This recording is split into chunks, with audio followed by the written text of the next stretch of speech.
Hey everyone, welcome back to Best of the Best Movie, the podcast where we figure out once and for all which movie is the best movie of all time. And obviously the way we do that is we take the 28 best movies and put them in a bracket tournament until we have one movie standing. We get those movies from the MTV Movie Awards, obviously, which is where everyone would get them from. I'm Brett, joined by Dustin. Hello. And Dylan. I say end it now because I think it's going to be Wedding Crashers. Oh, you know that's already out of the tournament. I think it's going to come back. Oh, you think there's like a Redemption Island situation going on over here? Yeah, after we get finished with like the first like 20 challenges, we're gonna have to do the losers bracket, right? Right. Is that what we're doing? No, we'll do that. We'll do that in the $10 tier. If people really want that. I thought the $10 tier was us doing the Guys' Choice Award. The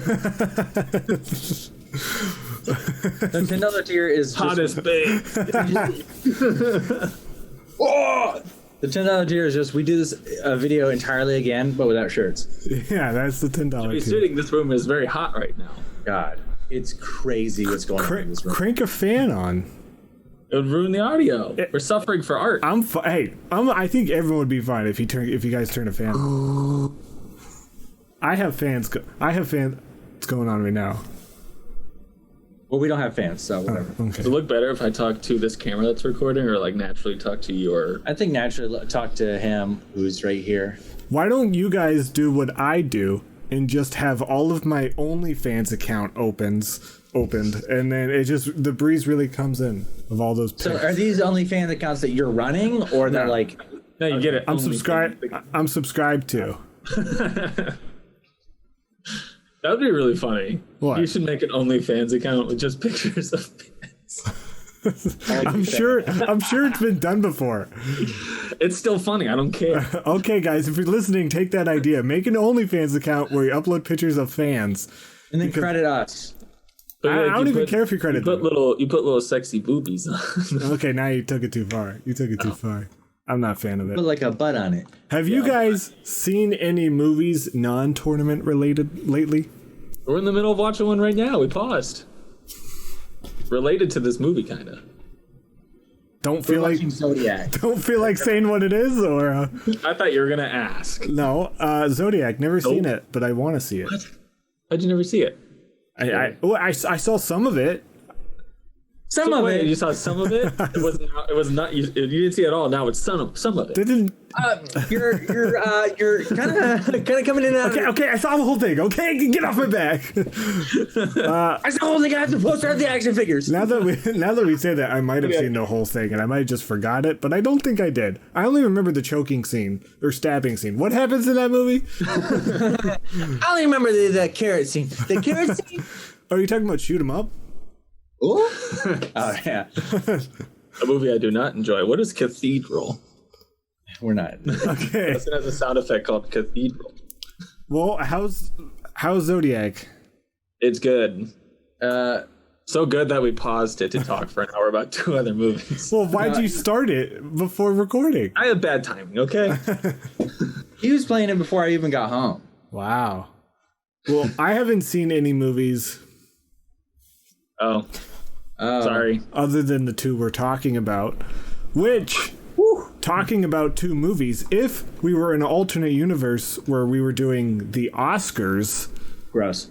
The two movies we would be talking about today, guys, I think we lucked out by doing MTV Movie Awards. We would be doing Braveheart versus The English Patient. Never seen either. The English Patient? The English Patient. I don't even know what that movie is. I've never seen Braveheart. I have seen Braveheart, and it's long. I've heard. That's why I skipped it. I kind of want to say a spoiler, but it's the very end of the movie, and I know there's people listening that adamantly hate spoilers, so I'll stay away from it. Okay. But I wanted to say something that happens in it, but I can't. Okay. Wow. This movie, The English Patient, I'm looking at the poster, looks like garbage. It's a drama. He's good. I like him. It's a drama. Isn't he Voldemort? Yeah, not in real life. He's not like Woo!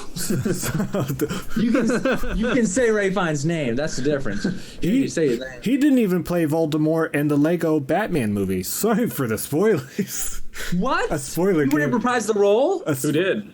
The comedian. Wait, Eddie. The comedian from Watchmen? Yeah. No, because it's cool because Ray Fiennes was Alfred the butler. But he didn't. Eddie Lizard, is that his name? Oh yeah. That's cool. Eddie Izzard. Sorry for spoiling that Voldemort shows up in Lego Batman movie. Now I'm gonna have to put spoilers for Lego Batman movie in the comments below. Jeez. You're a piece of garbage. Okay, should we get into the two movies we're talking about? This Finally. Or maybe we should get into the award show. I'll go first. You know me.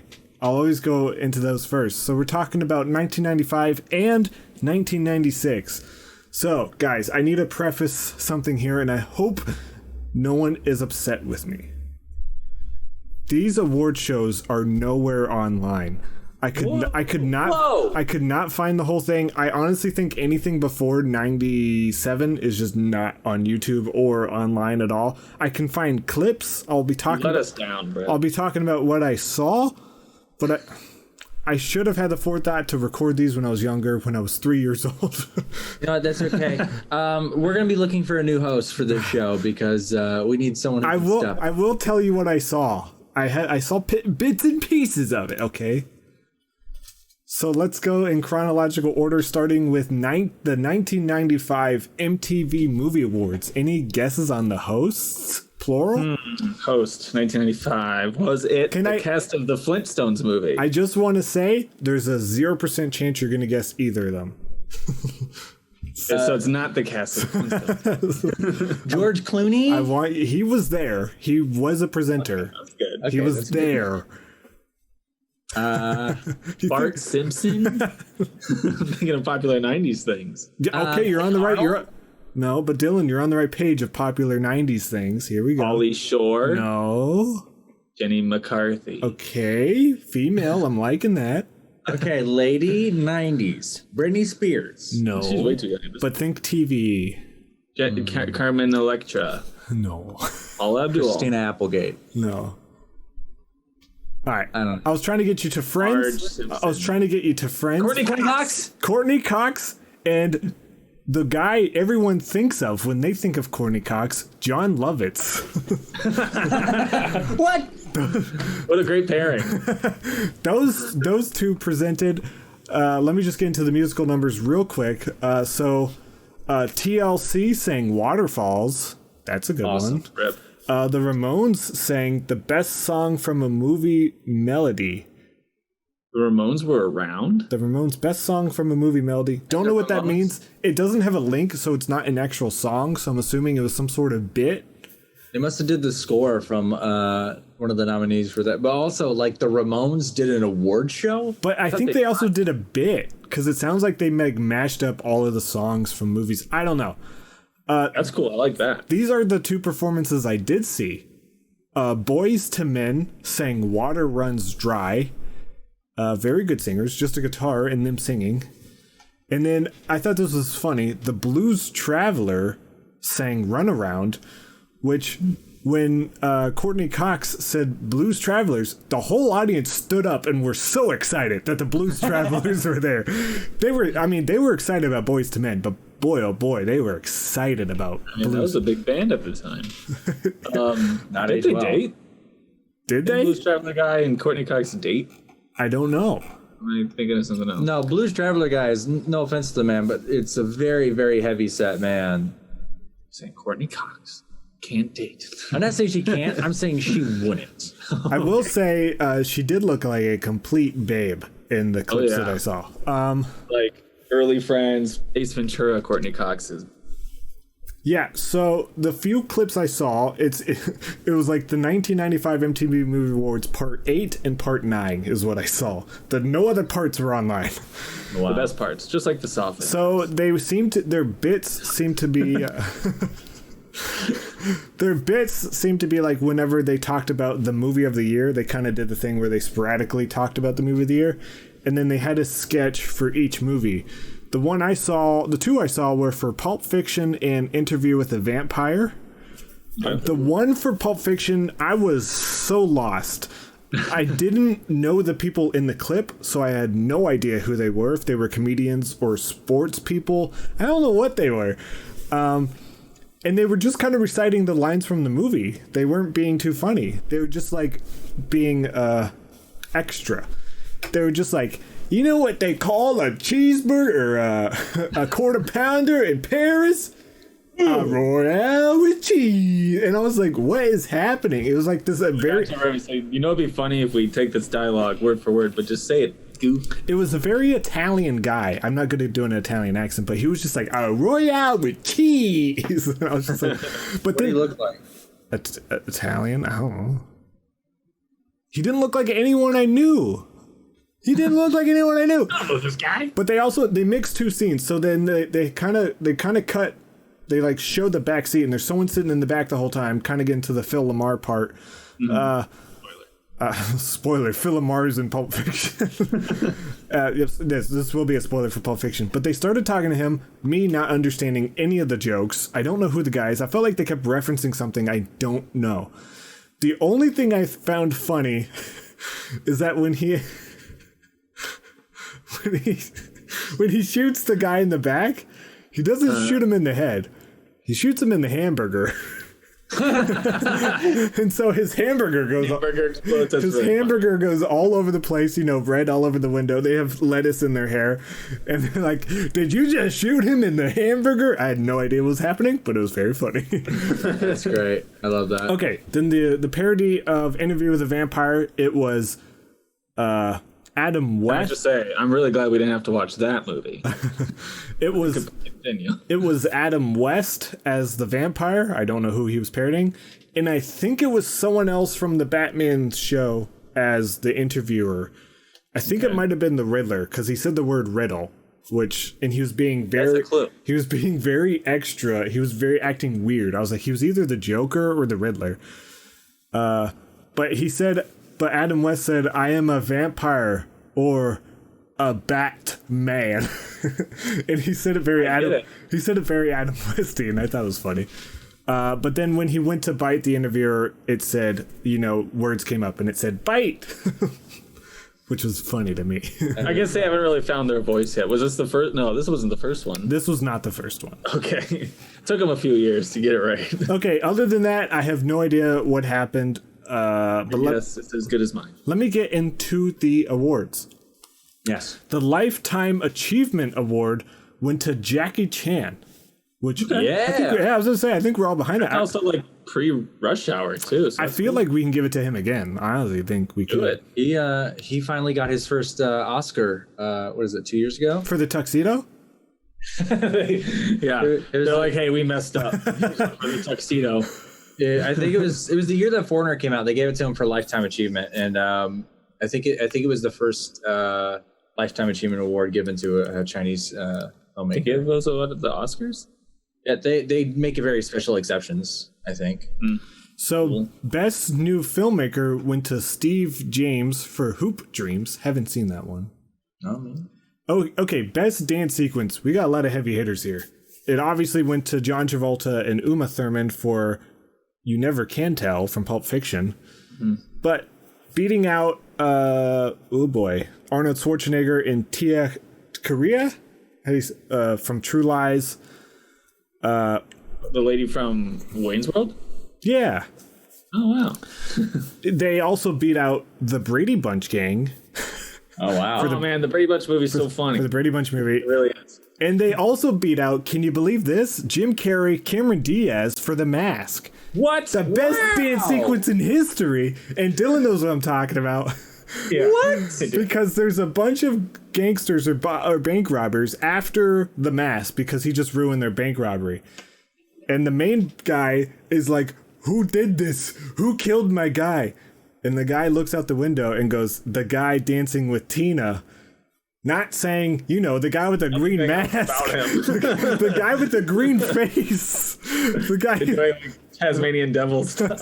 He goes, that guy dancing with Tina. That was a bit in our house for so long. God damn it. That was like something me and Brett laughed at when we were in high school. It's so funny. We're like, why not say the guy with the green face? or anything else about him. The yellow suit. The fact that he turned into a dog for a little bit. I don't know if anyone saw that. But that's a great dance sequence. It is. From Pulp Fiction, it's more iconic, I would say. But I would say the dancing and the music might be a little bit better in The Mask. That's just mine. All right. Best action sequence went to Bus Escape. Any idea of what movie I'm talking about? Speed. Speed, yep. You got it.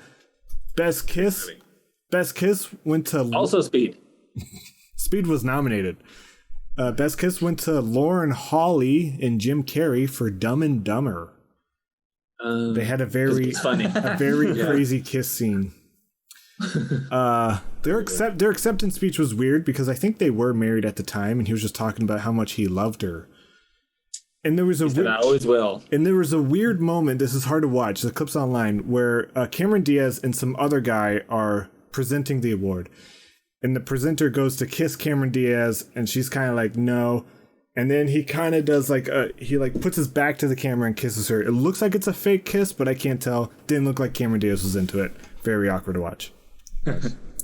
But I was into it. But Best Kiss, there's some weird nominees. We got True Lies, Speed, Natural Born Killers, and Before Sunrise.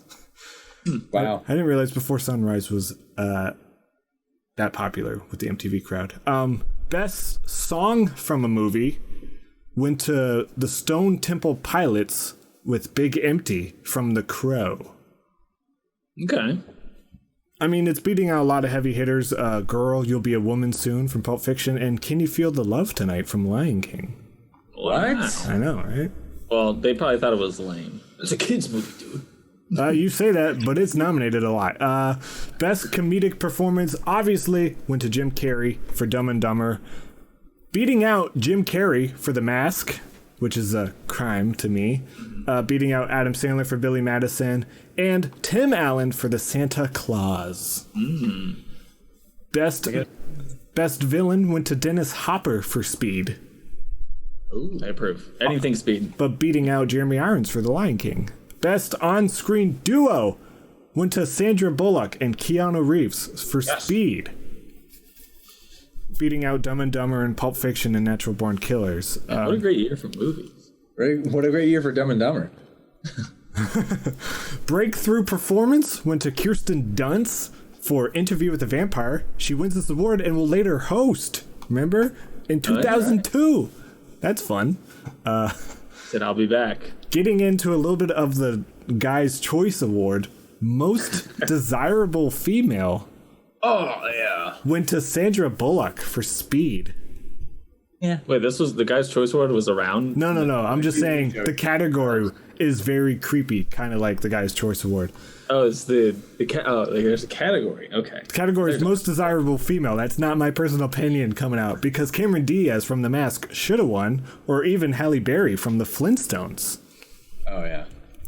Flintstones, get some recognition. Wait, was she in Flintstones or Flintstones Go to Vegas? That's her first role. She was in Flintstones. She played the assistant? Secretary assistant lady, yeah. Oh. Most Desirable Male went to Brad Pitt for Interview with a Vampire. That's fair. Beating out Tom Cruise for Interview with a Vampire and Christian Slater for Interview with a Vampire. Very Interview with a Vampire. But also Keanu Reeves lost. Yeah, the interviewer got a nod. Christian Slater is the interviewer. Yeah, that's he's only in like 3 shots. All right. Best Female Performance went to Sandra Bullock for Speed. Not only is she desirable, but she's good at her job. He actually learned to drive a bus. Best Male Performance went to Brad Pitt for Interview with a Vampire. Not only is he desirable, but he's good at acting. We should get those two together. Yeah, we should make a desirable category at the Oscars. Okay, now that we've talked about everyone's skill and talent, let's talk about who's hot. And it's just the same people. Yeah, they just wanted to vote for Sandra Bullock and Brad Pitt. Best Movie ultimately went to Pulp Fiction, but it beat out Speed, Interview with a Vampire, Forrest Gump, and The Crow.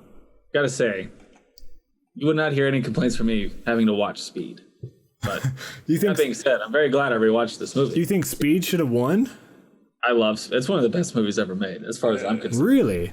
Wow, Oh, yeah. that's okay. I would probably say Forrest Gump is better than Speed. Forrest Gump, I understand, has its flaws and it's weird and all that, although it's weird stuff. But it's got 3 Door songs back to back, and those songs are expensive, so that's fun. That's true. I would say Forrest Gump would probably be the pick for me.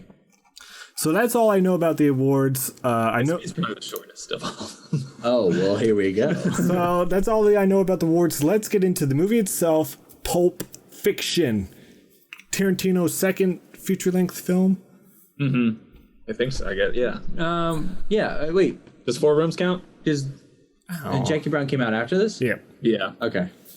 This is only 2 years after Reservoir Dogs. I don't think he directed. I forgot how funny this movie is. This movie is practically a comedy. Better than Wedding Crashers? Oh yeah. I mean, well, better, yes, of course, but funnier than Wedding Crashers. Yeah, of course. Yeah. How funny is this movie? I don't think I was laughing at this movie. I kind of don't know what you're talking about.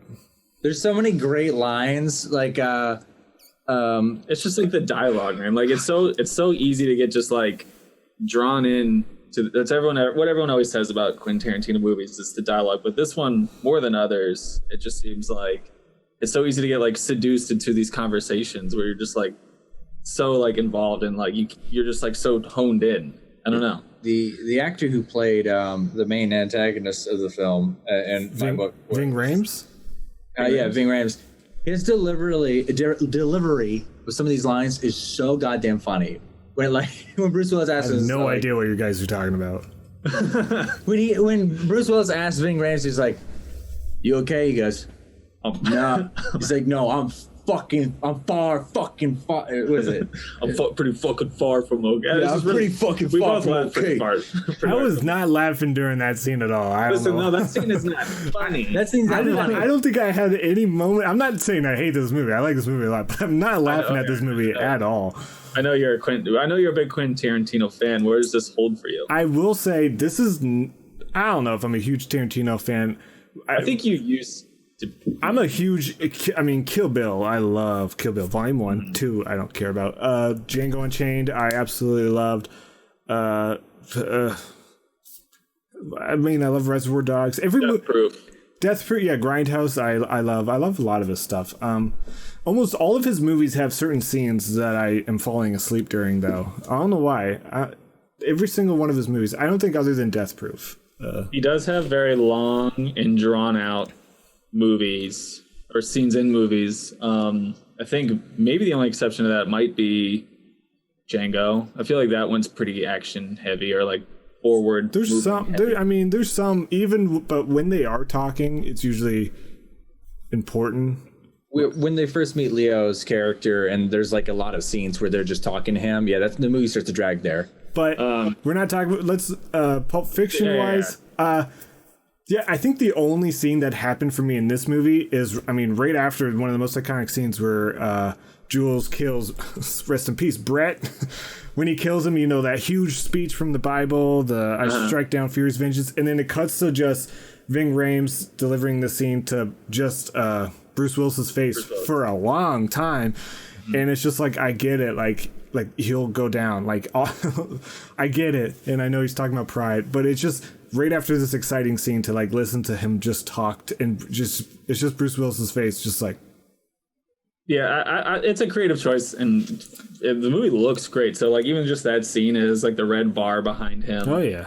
And the way he's lit, it's really cool. I would say I definitely feel that. Pretty much, the whole movie has me hooked.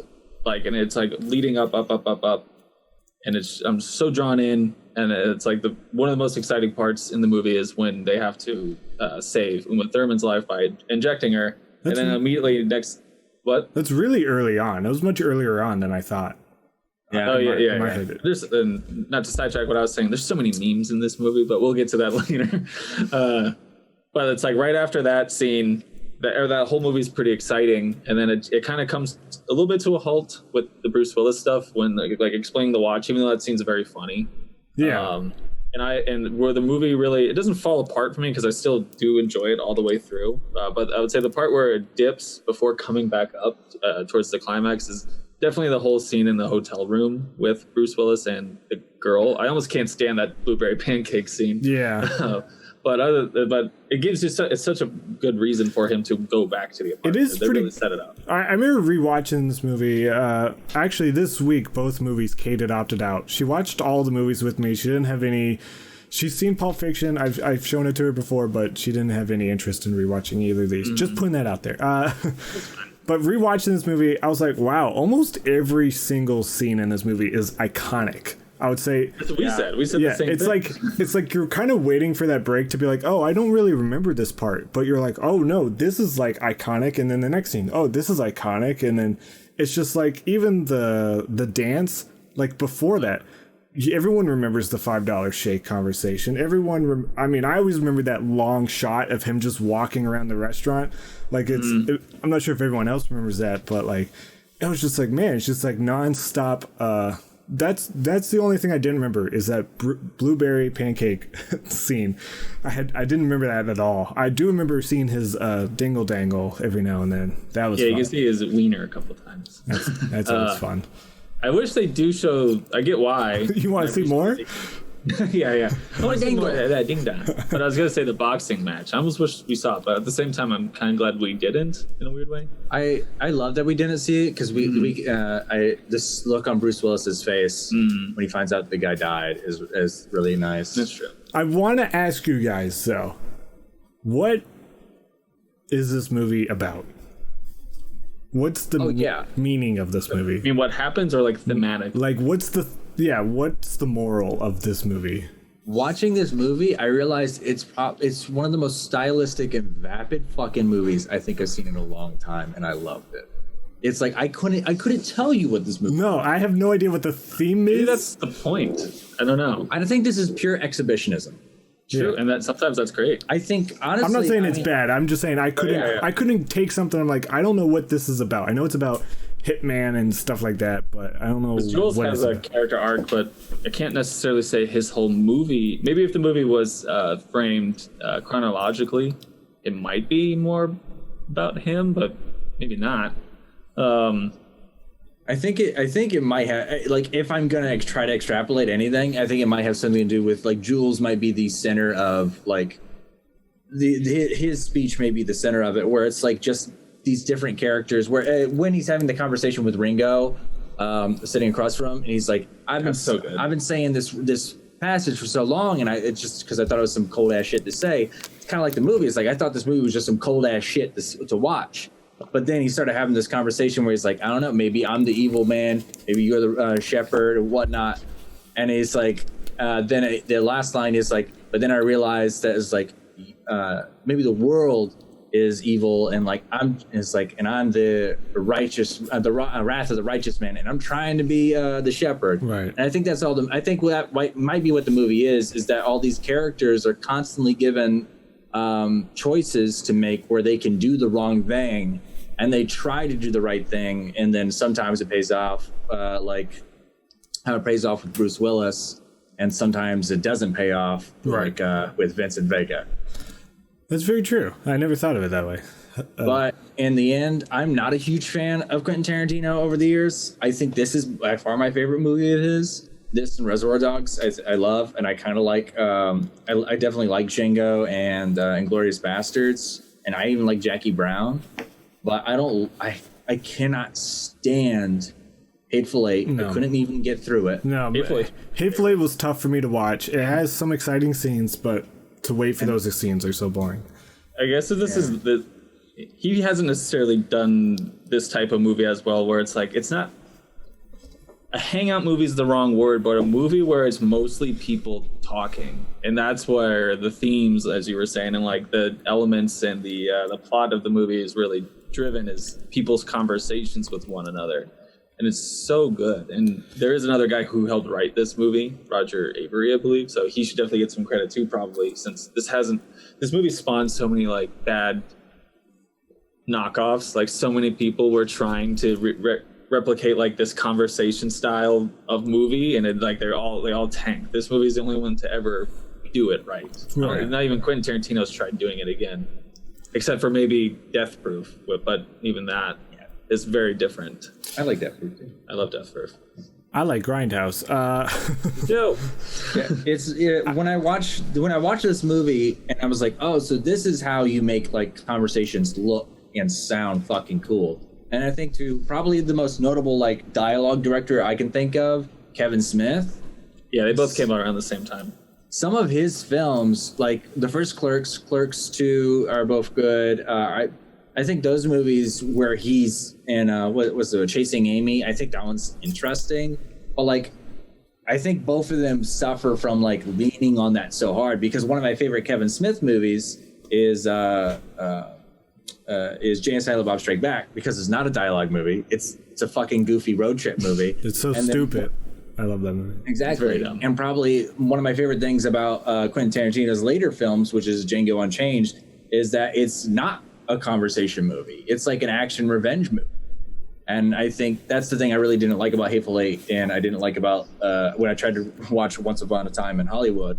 You didn't finish it? No, I couldn't finish it. Dude, I finish it. Katie and I legitimately thought about walking out of that movie, which is very depressing for me to think about walking out on Tarantino. But I'm glad obviously glad I saw the last scene, because that's the only thing good about the movie. I mean, it's very well acted, and it makes looks that last 2.5 worth it. But yeah, not at all. When I was watching Tarantino, when I was watching Pulp Fiction, I was really realizing how closely he was trying to recreate that sort of style with Once Upon a Time, where it's just like kind of like a series of events with these characters. But I did enjoy Once Upon a Time. I just didn't love it. It just didn't have like that charm that this had. Go ahead. One thing this movie does so many things that I just love. I think it's very personal to me, but I feel like it's almost like one of those things I'd be like, oh, if I were to make a movie, I would want this in it.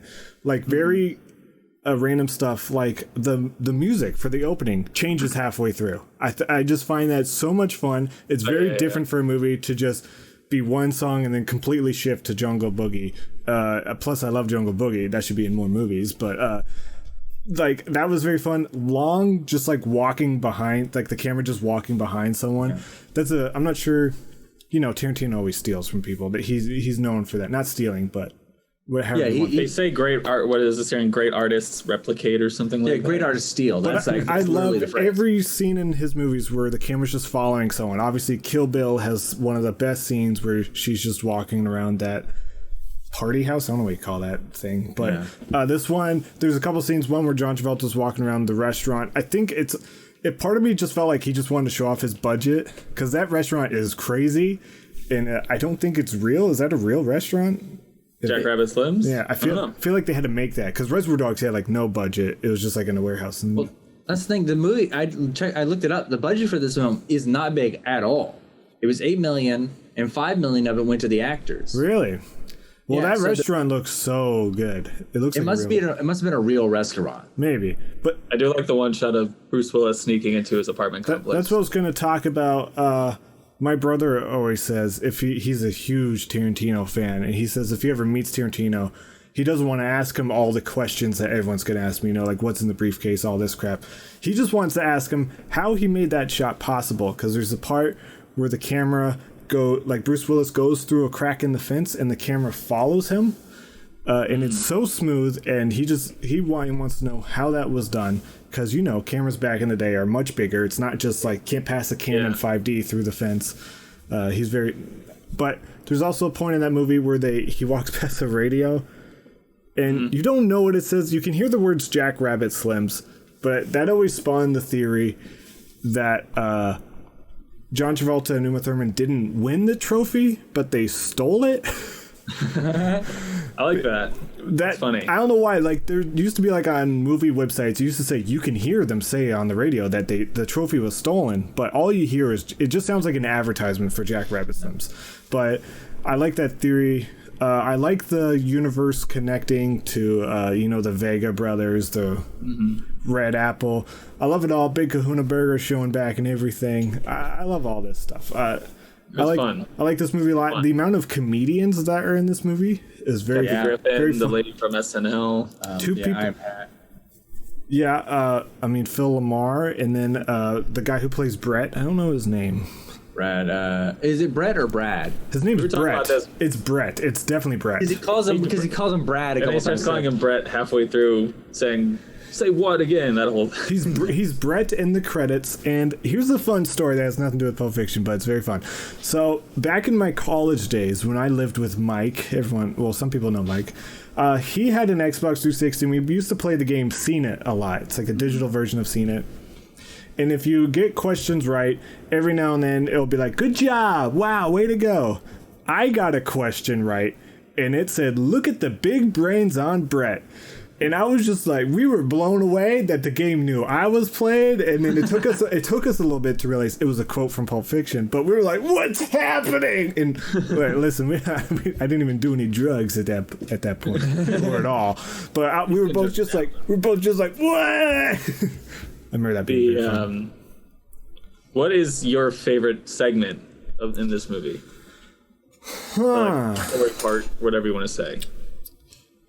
What's yours? You're gonna have to give us. I would say the whole GIMP scene and everything leading up to that is so great. The music is really good when he finds the sword and he's walking down so I slowly. love it. It's so perfect. That made me think when I was watching it this time, because when you want the rights to someone's music for the movie, usually, not every time, but usually they're going to be like, "All right, what's the script? Why is this song in this movie?" Especially if you're a more famous band. So I wonder if that band was like told, "All right, this is what's happening in the movie. Do you want your song here?" I mean, he is getting revenge on it, but that's what I was thinking. It's so dark. It's so weird and random. And the implication that they've been doing this for like ever is so dark. Because they have the system down. Yeah. But it's very depressing. And then I know everyone has their theories of in the box, and he said that it's not the soul, but I just love that theory so much that it's his soul in the box. It's so fun and cool. Even Phil Lamar says it's not. I mean, the way Phil Lamar talked about it is because a lot of people say it's because the cut on the back of his neck. Yeah. But and a few other things. I've heard some good points. Yeah, the famous thing is that Ving Rhames just cut his neck shaving, and he wasn't... Like, his head was supposed to be in the shot, and Quentin Tarantino removed everything because he thought the Band-Aid looked cool.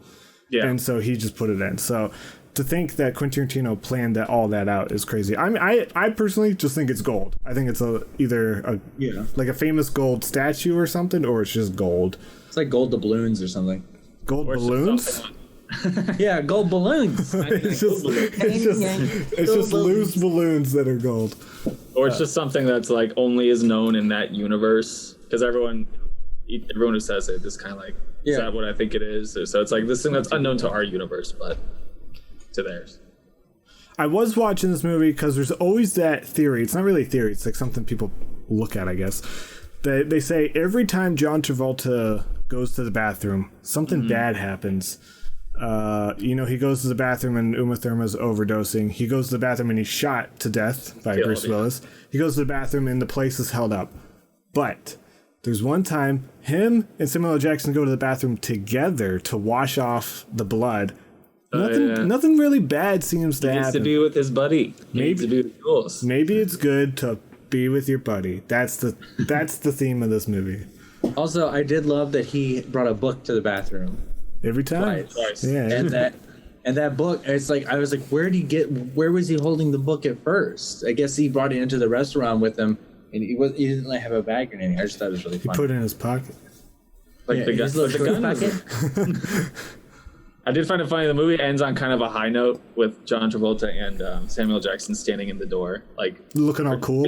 Yeah, looking cool. And the implication is for Samuel Jackson's character that maybe he's going to go on to do what he wants. But we know John Travolta is just going to go die in a day. Favorite scene wise, it might be the diner. The whole world of that diner is very interesting to me. Just all the way. Jack Rabbit Slims Diner. Okay. Yeah, sorry. I'm sorry. Jack Rabbit Slims. Just how all the waiters are so in character. The guy playing like James Dean, he's just like so into it, and then the fact that the host who's checking people in is also the guy calling the hosting dance competition. I noticed that too, and I never conflicted. Was he supposed to be Richard Nixon? Yeah, Yeah. Okay. The only thing that bugged me is when the guy showed them to their car, which I think is awesome to eat in a car. I think that's pretty cool. Yeah. He like walks away. A car? You want to come eat in my car? He like walks away yelling.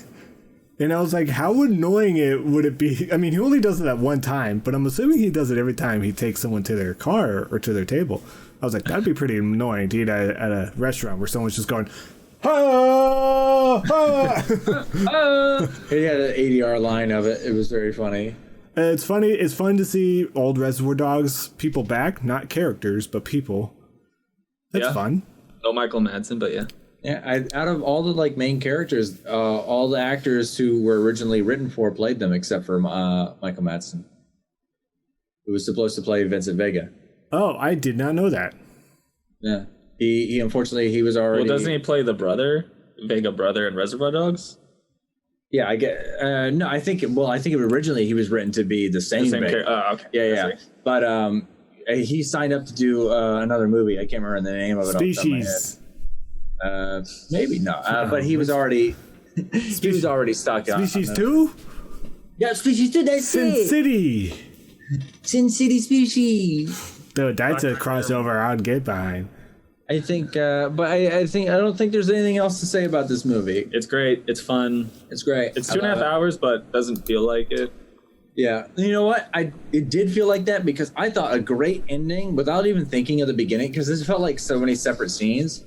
I thought that when Bruce Willis rides away on the motorcycle, I was like, this is an ending, baby. This is where you riding off into the sunset. If this was a mini series, that would be one of the endings. Yeah. If they made Pulp Fiction into a TV show, I'm sure someone's going to series. I'm sure someone's going to try. All right, do you want to get into 1996? I'm ready. I'm ready. All right, so 1996 was hosted by Ben Stiller and Janine Garofalo. We talked about the 1997 awards where they come back and give Mike Myers advice to talk about it. So I only found one bit, and I'm guessing it was the opening. It was Ben Stiller and Janine Garofalo driving to the MTV Movie Awards. Do you know what happened on their way to the MTV Movie Awards? Did they? I want to see if Dylan could guess it. Did they get attacked by Independence Day aliens? Close. There was a twister behind them. There was a twister. There was also a guy in the backseat. Didn't recognize him. I'm assuming he was a comedian. I just didn't recognize him. They weren't really saying anything funny. The only thing funny really happened is stuff kept flying around, and Ben Stiller just kept saying what it was. He was like, "We got a tractor. We got a farmhouse. He just kept saying it, and I was like, "Well, that's a bit from the movie." Oh, dang. Okay. Where we got cows. Oh, cows never showed up in this opening. I was like, whoa, that seems to be the joke everyone goes for. They were like, Instead of cows, Jay Leno drives up. So I guess there's a running bit that Jay Leno always wants to host the MTV. Is this where he got his idea to host a show in a car? That's it. Or is that Jerry Seinfeld? That's Jerry Seinfeld. No, but Jay Leno does do a car show. He doesn't host it. He does do a car show. Basically, he didn't want to host it. He came up in a truck next to them, and he had some monologue bits for them. And they're like, "We don't want to hear it." And he just kept pitching the monologue bits.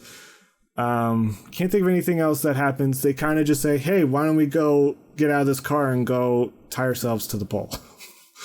Okay. And then they do. Okay. So the four performers that sang songs. Whitney Houston sang "Why Does It Hurt So Bad?" Yeah. Rip. I saw that. She sang really well, obviously. Of course. Garbage sang "Only Happy When It Rains." Oh, wow. Rock Band 1? No. What song is on Rock Band 1 from Garbage? Anyway, we don't need it. What's that song? Is Make Me Over? What's that? Yeah, that one. Do do do do do do. Okay, Fugees. Is that how you say it? Yeah. Fuji sang "Killing Me Softly," which I watched that. That's a good song. Really well performed. Adam Sandler sang a song called "Mel Gibson." Don't know what that is. It might have just been a bit because there's no link. We like him again. It's okay. Do we? No, we should. No, we definitely shouldn't like it. I don't know. Yeah, other than that, I couldn't think. Hold on. I know I saw a bit from this movie. Now I'm losing it. You guys are making me lose it. I saw another bit from this. Hopefully it'll come back to me. It looks so weird. Oh, here it is. They did a parody of Se7en where it was all William Shatner. What? So William Shatner's Captain Kirk. It's like the ending of Se7en when they're driving to the scene. Captain Kirk is driving. T.J. Hooker is Brad Pitt's character, and then William Shatner, he hosted some like cop show or something, was just in the back where he just played himself.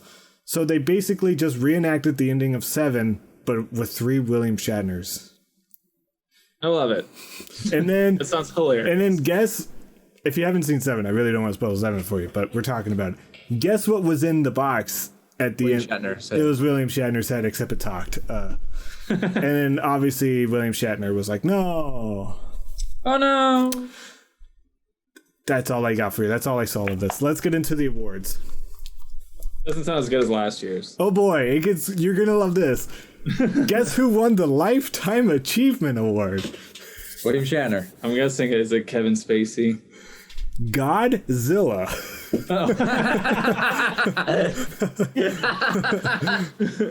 Another famous Asian actor. Godzilla. Best New Filmmaker went to Godzilla. Just kidding. Went to Wes Anderson for Bottle Rocket. Who accepted the award for Godzilla? I couldn't watch it. Don't quiz me on this stuff. Oh, I forgot. I'm sorry. Oh my god. I did not know this was a category. Best Sandwich in a Movie. How many nominees were there? 3. Oh my gosh. So Submarine Sandwich with tomatoes and provolone from GoldenEye. What's GoldenEye? Is that James Bond? James Yeah, Bond. James Okay. I'm not a Bond fan. Turkey Club Sandwich from 4 Rooms. And Ham and Cheese Sandwich, which won from the movie Smoke. I don't know what that is. This is the dumbest thing ever. If it was today, we all know it would be Birds of Was Prey. that sandwich a player in the Nintendo 64 game for GoldenEye? That'd be good. He always picks sandwich. Sandwich is OP. Okay, best action sequence. I love seeing if you guys can guess what movies these are from. So the best action sequence went to Airplane Hangar Shootout. On air. Good guess. That was a good guess. Air Force One. Independence Day. I don't know. You're close. I'm close with Independence Day. Oh yeah. What other alien movies came out that year? I don't think about it. Oh, Bad Boys. Bad Boys. Oh, that's thing. I forgot about the air. I didn't know there was air. I didn't either. Best Kiss went to, oh boy, please don't come at me. Went to Natasha Henstridge and Anthony Guerrera for Species. Ooh. Told you that's what Michael Madsen was working on. Ooh. Beating out Ace Ventura, When Nature Calls. So no Courtney Cox there. Who do you kiss in Nature Calls? He kissed Sophie Okonedo. The woman in the tribe. I don't recognize any of the other movies, so I won't get into it. Best song from a movie went to Brandy for Sitting Up in My Room from Waiting to Exhale. Everyone's favorite movie. A movie for the ages. Dude, Brandy beat out some heavy hitters. Coolio with Gangsta's Paradise. Whoa. Whitney Houston for Exhale, which is also from Waiting to Exhale. U2 for Hold Me, Thrill Me, Kiss Me, Kill Me. And Seal, Kiss from a Rose. What? From Batman and Robin? No, Batman Forever. Batman Forever. Forever? That's crazy. Crazy. Okay. Best comedic performance went to Jim Carrey, 2nd year in a row. Jim Carrey for Ace Ventura, When Nature Calls. He beat out some huge heavy hitters. I mean, Chris Farley, Tommy Boy, Chris Tucker, Friday, Adam Sandler, Happy Gilmore, and Alicia Silverstone for Clueless. That was a funny year. All iconic. I would have so much trouble picking a winner for that category. That's crazy. That What was a great year. okay. Best villain went to Kevin Spacey for Se7en. It's a good villain. But Wait, who produced Pulp Fiction? Oh no! Oh God! But Kevin Spacey beat out Jim Carrey for Batman Forever, also beating out Tommy Lee Jones for Batman Forever. I mean, fair. Best on-screen duo went to Chris Farley and David Spade for Tommy Boy. But they beat out the Bad Boys, the Friday Gang, Se7en, the two boys from Se7en, and Toy Story. Toy Story? Wait, who won? Chris Farley, David Spade. I guess that's kind of fair. I don't know, but Toy Story, man. I beat that. Who would accept the award? Just like Godzilla. Probably Tom Hanks and Lightyear. probably Tom Hanks and Tim Allen. They are real people. No. Andy Serkis would come for it. Godzilla. Okay, breakthrough performance went to George Clooney for From Dusk Till Dawn. Whoa. Cool movie. The only thing I really know about that movie is that movie gave him his haircut. He had kind of a mullet in ER. He had longer hair, and they cut it for From Dusk Till Dawn, and that kind of became his signature. Caesar cut. Yeah, it kind of became his signature look. We're doing this again. Most desirable female Ooh, let's go. went to Alicia Silverstone for Clueless, Sure. but Yeah, go ahead. beating out Sandra Bullock, Nicole Kidman for Batman Forever, Demi Moore, and Michelle Pfeiffer. Who was Sandra Bullock nominated for this year? While You Were Sleeping.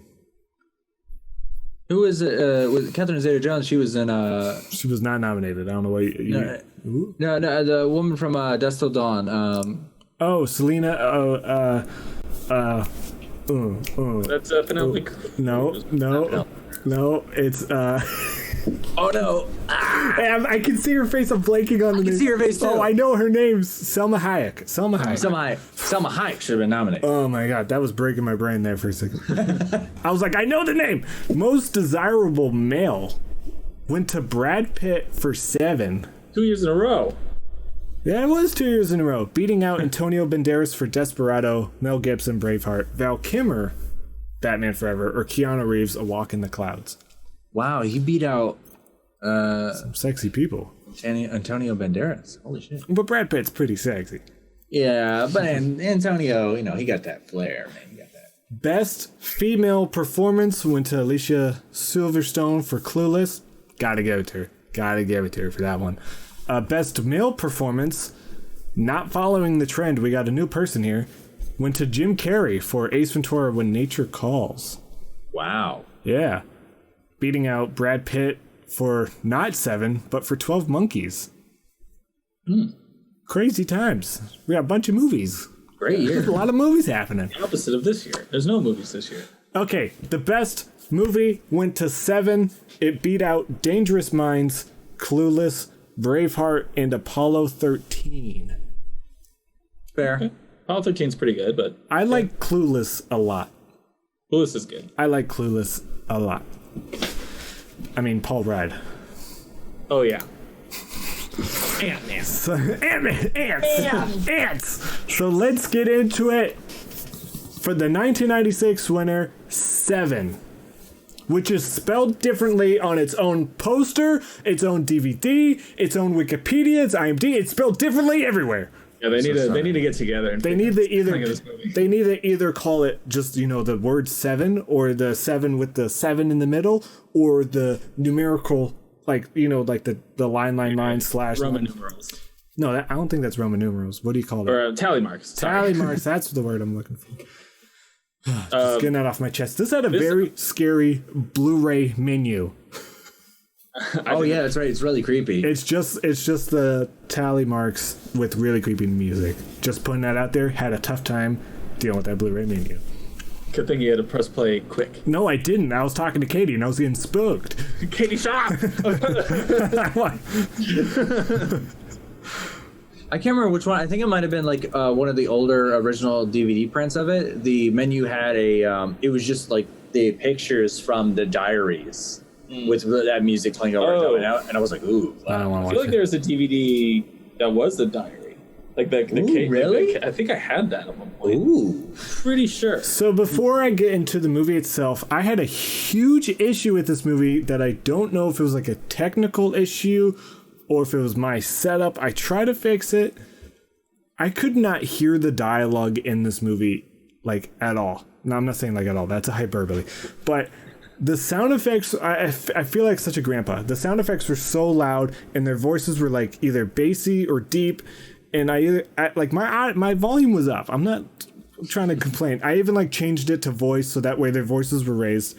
But boy, oh boy, spoilers, after the part where Kevin Spacey like reveals himself and he's like in the interrogation room, the police chief is like explaining stuff. I couldn't hear him at all. I couldn't hear him. I turned up my volume. I think that was the Blu-ray. It was just so bassy. Like I was about to throw it was Dustin's Blu-ray. I was about to smash it over my knee and disgrace him as a friend. It might be the Blu-ray. I don't know. Is that a similar issue, I think? It was definitely quiet, but like I definitely remember in this movie like the like having the volume up, and then when they're at Brad Pitt's house and the train comes past, being like, oh, I gotta turn the shit down. I know David Fincher makes choices like that every now and then, because he did Social Network. I'm not messing up, right? Yeah. There's a part where they're in the club, and he purposely makes their dialogue very hard to hear, because that's how it would be at a club. But I'm like, oh, come on, just let me hear the dang movie. I think it might have been a bad Blu-ray. It's your Blu-ray. I know. He got a bad Blu-ray. I don't know. I just want to put that out there. I was not having fun because I couldn't hear what the heck they were saying. Man, last week where it was tough for me getting through, like, Beauty and the Beast was fine, and then, Lord of the Rings was kind of boring, but it is what it is. This was the opposite week. This week was so great. Both of these movies are amazing. I love them both so much. I'm putting it out. Tough voting week. I'm putting it out there. I do not love Seven. No, I think it's a little less than okay. I don't get the hype. So Quentin Tarantino is probably the most overrated director in my opinion, and then David Fincher is my favorite director. Wow. I think I don't mesh with his style. His visual style I really like. I like the way it looks, but I don't know if it's about pacing or if it's about what, because I will get into this movie every now and then I'll just like fall out and just be like, oh my god, I don't care, and then I'll be like, ooh, and I'll be like, ugh. Also he shows me gross stuff. Not a fan of seeing gross stuff, but that's just a personal thing. This movie looks insane for 1995 when it came out. It looks like it came out last year. It wasn't shot on digital, and it wasn't color graded, because wasn't the first color graded movie Oh Brother Where Art Thou in 1999 or 2000? No, technically. Well, no, I think you're probably thinking digitally color graded. Yeah. No, this movie was definitely color graded, but they had these older methods, like using overlays and stuff. Like they colored each frame to get the color. And something as I was actually talking to him because we were watching Zodiac, another movie by him, and I was about telling him about him. Yeah. He's a Zodiac killer, and so all of his movies, like when you think of like Social Network and Girl with Dragon Tattoo and all of them, they have such a visible texture to them, like everything. Like there was like when I think of Seven, I think of the wall in Brad Pitt's apartment. It looks like I can see the grime on it. Yeah. The police station, it looks like I can see the marble patterns in the floors. And I was like, I love his visual style so much. I know obviously came first, but this reminded me so much of the Saw universe. It looks like these two movies, I mean, obviously from like not really traps, but how he does his victims. It almost seems like these two movies take place in the same universe, especially with how creepy the police station looks. Like police stations should look happy. Well, not happy, but like well lit. I guess it's more like an office building. But like Saw, the police stations always look like they're so scary. In this one, it looked pretty scary, especially their apartment buildings. Like Morgan Freeman's house is like kind of scary looking, just because it's so dark and all that stuff. It reminded me of Saw. And then they would get along. And then the open Rondo and Jigsaw. Oh, I thought you meant Saw and Seven. Like if they came to life, The two movies came personified, and yeah. they would hang out. Also, the opening reminded me so much of American Horror Story. It seemed like American Horror Story did an exact copy of Seven's opening.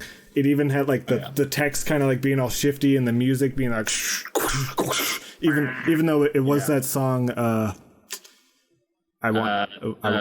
Closer by 9 Inch Nails. Yeah, all I know is I want to F you like an animal, but I don't want to say that. That's not the title. That's not the title. But I thought the opening was really well done, but it really made me want to watch American Horror Story. I feel like I'd rather watch American Horror Story than this. Let's watch American. I'll watch the first 2 seasons and then that's it. So where does this fall on the Fincher rating for you guys? 1 second. Are we coming in okay on your end? I'm hearing a lot of pops. I don't know what those pops are. Well, you keep pausing and you keep like we coming in and out on your end. Where does this movie fall on your Fincher ratings? I definitely say it's probably. I'd say it's top. I'd say it's like middle, but that's because like let's see. So Social Network's my favorite. Social Network and Fight Club are probably my favorites. I do love Panic Room.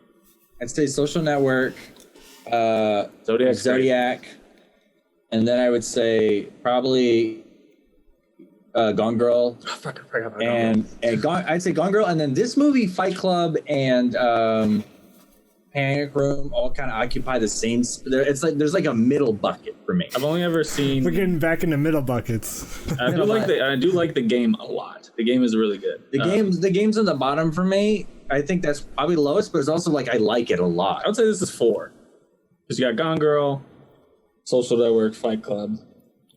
And then 4. And then I only saw Girl with the Dragon Tattoo once. I didn't really care for it. I loved the Girl with the Dragon Tattoo, but I would definitely still put it in the middle bucket, that little sandwich. I don't really love all of his movies that much. I think Gone Girl is probably at my top. I like Fight Club a lot.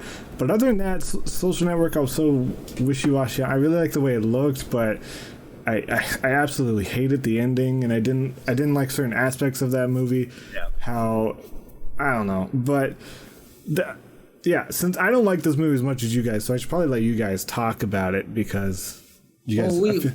I don't have too much to say other than, sadly, I knew the ending of this movie. Well, I at least knew Kevin Spacey was the killer before I even saw it back when I was in high school. I just always knew Kevin Spacey was the killer in this movie. Not that that's really a spoiler, but I don't know. It's just, I don't think this movie's for me. I don't like seeing... You know what this movie does really well, that a lot of movies like it? First of all, I love that you don't really necessarily know where this movie takes place. It's like, it could be Chicago, it could be New York. I assumed it was New York, but I didn't really know. They leave it like kind of like, oh, it's just like any metropolitan area USA. There's like never an establishing shot. You're like always kind of like very in the city.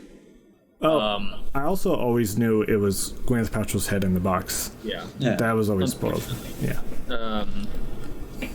But what this movie does well, I think the best compared to a lot of movies like it, like Taxi Driver and Joker and like pretty much like any gangster movie or where they're just like, they're talking about like, oh, this town is awful. All it is like whores and crackheads on the corners, but this one does it so well without like someone actually saying it outright. Like Morgan Freeman's conflicted with the town, of course, but like, man, I really hated this town. Like that's. And then when you see how hard Gwyneth Paltrow is dealing with just living there for how long, it only seems like it's been like a week or so, and she already is just like, I hate it here. Yeah. I think it's also it's very funny that we watched this movie and which is somewhat timeless, where like it kind of takes place like you can guess like around a decade, but there's not really a whole lot of like time markers in this film. Like it doesn't date itself very well. But versus Pulp Fiction, which is very very refinedly. It's time. I thought it was like cell phones, really. I thought it was funny in Pulp Fiction where Tim Roth was holding up the restaurant and he said, "Oh, you have a cellular? Put it in the bag." I thought that was funny. "Oh, you have a cellular? Put it in the bag." He didn't do it like that. Maybe I should redirect this movie and tell him to do it like that. Hey, 12 years. Put it in the bag. All right, back to seven. You're. I hate to do it again, but you're coming in again, and are we popping? You guys are fine. I don't know. All right, we're just making sure because you were talking over him, and we weren't sure if if it was you weren't like hearing us. But never mind, it's fine. You just wanted to talk over Dylan. I didn't realize I was talking. I didn't realize I was talking over him. I'm joking with you. No, it's fine. I really don't have much else to say. This movie's great. Good twist. What was the most messed up sin death, in your opinion? I really don't understand some of the sins. I mean, this just comes from me being dumb. I don't. What is sloth? I guess I could have Googled it. Sloth is laziness. That guy was like a drug dealer, so he was just making money by peddling to the desperate. What was Gwyneth Paltrow and Kevin Spacey? Because they were the last two bodies, right? So no, the last two bodies. The last two bodies was Kevin Spacey and Gwyneth Paltrow. But Kevin Spacey wasn't the victim; it was Brad Pitt. Brad Pitt was Wrath. Yeah, he was Wrath. I think he envied Brad Pitt's. Yeah, so Gwyneth Paltrow, she wasn't. She was a victim, but she wasn't part of it. I thought she was one of the. I was confused about that. I always thought the movie showed her head in the box. I don't know why. It's one of those. That's a Mandela. Yeah, that's one of those things I like visibly remember seeing a head in the box, but I never got Mandela on that one. For some reason, I always thought there was hairs out the box, like low blonde hairs. Maybe that was my Mandela. When I think of this movie, this movie is so iconic. How we were watching Pulp Fiction, how iconic that movie is for like style and for like one of your first favorite movie. It's just like Donnie Darko and Pulp Fiction. Which one's going to be your first favorite movie? But this movie is so iconic to me in that what it leads to over the next throughout 2000s, like visually. Oh, yeah. Like I think this was one of the first movies that used green on such a powerfully grimy level. Like I think The Matrix wouldn't have been looked the way it did if it wouldn't have been for this movie. And I think the way that this movie tells a story about like serial killers and stuff like that, I think it led to like a lot of modern television stuff like CSI, stuff like Criminal Minds, Saw. I think this movie, I'm more interested in the things that this influenced than I am the stuff that Pulp Fiction influenced, unfortunately. This is one of the few movies where the bad guy wins, right? He won. I can't think of two. I mean, I don't want to go ahead and spoil other movies, but spoil a bunch of movies at once. I mean, okay, but like it doesn't happen a lot where the bad guy ultimately wins. Though both movies kind of parallel, where Morgan Freeman and Samuel L. Jackson are kind of done with their job and they just want to move on with that. They just kind of get out of that life. It's funny. In both of them, it ends bad for the white guy, and the black guy's I gotta get out of here. Which is very funny. I also, it's strange how I think that Morgan Freeman's Detective Somerset, it's like one of my favorite detectives in a movie ever. I kept thinking that if they made this movie today, or if they made it into like a play, I think this would make a very interesting play. Oh, yeah. It would be Jeremy Wright. Yeah. Who's Jeffrey Wright? Jeffrey Wright. Jeffrey Wright would be so good. Who's Jeffrey Wright? Is he one of the Wright brothers? Bernard from Westworld. Or what would you say? Is he one of the Wright brothers? Yeah, the Flying Brothers. He's the FBI agent in Game Night. You'd like Game Night if you never. I've seen Game Night, and I don't know who you're talking about. It's the black guy, the FBI agent who comes in. He gets knocked out right at the beginning of the film. Yeah. Okay. It's he's an amazing actor, and he would be great in this. Oh, is he in the James Bond movies? Yes. Felix. I can't help but watch this movie and recognize that it is. You know, this movie's almost exhibitionism. No, I think that, never mind. I think it's themes come out. The one thing that's always stuck with me about this movie, other than Detective Somerset, has been the amount of work, the behind the scenes on the journals creating John Doe's apartment is crazy. A third of the production time was spent on that apartment. They had a guy hand make all those journals and all that kind of stuff. Yeah, if you ever get a chance, look at the behind the scenes on that. I've always loved that about the movie. I guess almost as much as the movie, if anything. It's funny how like the behind the scenes stuff make you love the movie more. That gave me a what? Go ahead. That gave me a sense memory of when I went to film school for college. And there was a scene where we had a police station, and I was in charge of set directing this police station, and I put so much work into like this one board that's behind him with like all of these crimes that like, and I had yarn in and stuff. I actually had a kind of a weird storyline where going on that board. And you can barely see it in the shot that ended up in the movie. I just remember how many hours I worked on that board. I mean, not as much as I'm sure Se7en. I'm not trying to compare myself, but I just remember how long. So if it took me that long to make one board, I'm sure it took them so long just to go through all that detail for John Doe. I don't know much to say either. This movie's great. I did notice that I love the little details, how they try to prove that Brad Pitt's character is kind of like, not a bozo, but like, like kind of like a jock.